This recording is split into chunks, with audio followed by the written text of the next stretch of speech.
Although diplomacy should not end when fighting begins, there are two conditions in war where one or more parties will seek to negotiate peace. One is when victory looks improbable. The other is when it looks certain.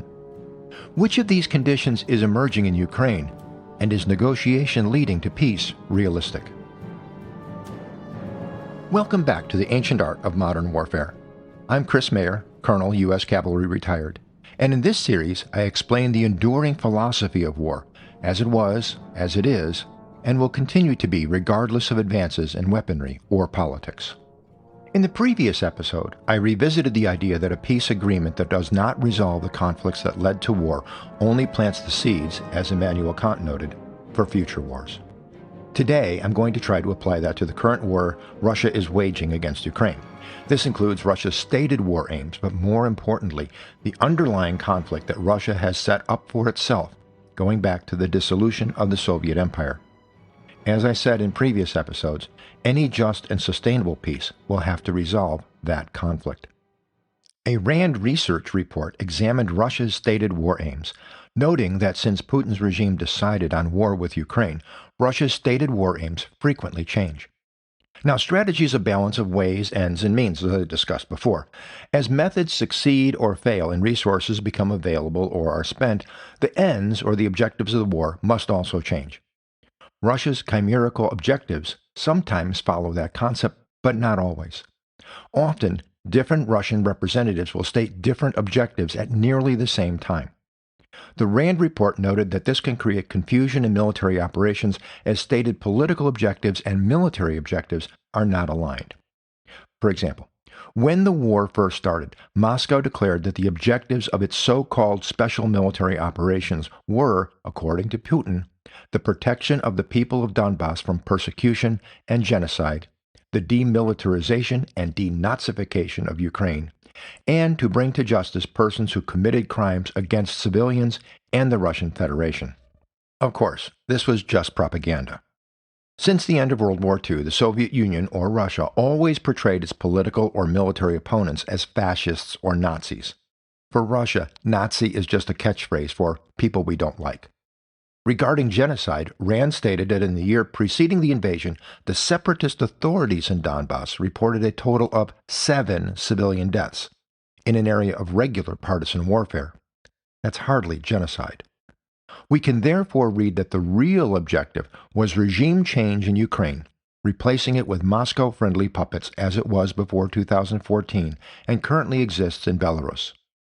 Keep that in mind, as later I'll go back to that in describing the real underlying conflict.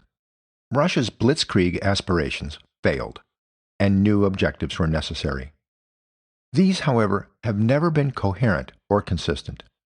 The Russian Foreign Minister Lavrov would say that the objective was to protect the people of Donbass, but when questioned, he could not reconcile that official objective with Russian attacks against Kiev, Kharkov, and the south of Ukraine. Since September 2021, Lavrov and other Russian leaders deflect or sidestep questions about specific war aims. Instead, the Russian offensive in the south was accompanied by propaganda saying that these were traditionally Russian territories, having been conquered by Moscow in the early 18th century and declared as Novorossiya, or New Russia. At that time, the name New Russia was a deliberate parallel to New France, New Spain, and New England, among other new territories acquired by European colonial powers. Russia wanted to be seen as part of that club. More recently, the name Novorossiya was resurrected, with Putin insisting that the integration of these newly conquered regions into the Russian Federation as an indisputable priority. As I see it, annexation of these regions is driven by a need to find compensation for the loss of Russian blood and treasure in Ukraine. But what does Putin really want? An article published by the Atlantic Council on May 21st opined that Putin's goals are generally understood to be Ukraine's international neutrality and disarmament, along with re-establishment of Russia's former imperial dominance in every sphere of Ukrainian public life, from language and education to national memory and religion. In other words, completely erasing Ukraine as an independent, sovereign entity.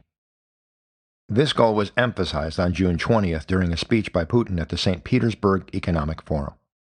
Al Jazeera reported Putin's words as, "I have said many times that the Russian and Ukrainian peoples are one nation in fact. In this sense, all of Ukraine is ours." Putin went on to say, "But you know we have an old rule. Wherever a Russian soldier steps, it is ours." That was not the first time Putin has expressed this thinking. Since his meeting with President Trump in Alaska, Putin seems to have moderated this position. Reuters reported on August 21st that Putin's current demands are that Ukraine give up all of the eastern Donbas region, renounce ambitions to join NATO, remain neutral, and keep Western troops out of the country. With all these moving goalposts, what are Russia's, or rather Putin's, real goals? What's the underlying conflict that needs to be resolved? As I see it, and I could be wrong, the root of the conflict is the collapse of the Soviet Union. Russia never accepted that the nations formerly under occupation by the USSR or the Russian Empire could be truly independent. Russian nationalists could not accept the concept that these peoples would or would be allowed to pursue interests different than Moscow's. The defection of states that had been free between the world wars to the west, notably Poland and the Baltic states, was seen as threatening to historically paranoid Russia. Now, remember that just because you're paranoid doesn't mean that they're not out to get you. However, as long as non-Russian peoples of the former Soviet republics were content to be governed by Moscow's puppets, things were manageable. When Ukraine revolted against its corrupt pro-Russian leadership, initiating reform and turning to the West, Moscow perceived it as an existential threat.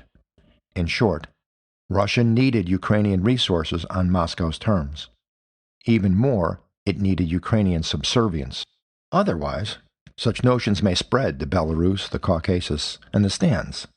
Moscow may have believed, as was true for the invasions of Hungary in 1956 and Czechoslovakia in 1968, that Ukraine was too far removed from NATO and EU core interests, and that it could get away with strong-arming its disobedient, wayward ward. Further, most EU states were dependent on Russian gas and oil and would not risk their comfort for principle. At first, this proved true. Despite security assurances to Ukraine, the West did little in response to the Russian invasion of 2014. The consequence, however, was that Ukraine realized Russia's prior promise of Ukrainian territorial integrity was hollow, and Russia would, sooner or later, try to seize the rest. So, Kiev sought even greater integration with the West, including membership in the EU and NATO. Russia could not tolerate this. Is there an acceptable way to resolve that conflict that will not simply plant the seeds for future conflict, one that could result in a European-wide war? I don't think I'm overestimating that potential consequence. Putin's comment about wherever a Russian soldier steps includes all of Eastern Europe, Germany, Austria, and even France. Oh, and Alaska too. I will propose what I think is a possible solution and cautions about why it might not work in the next episode of The Ancient Art of Modern Warfare.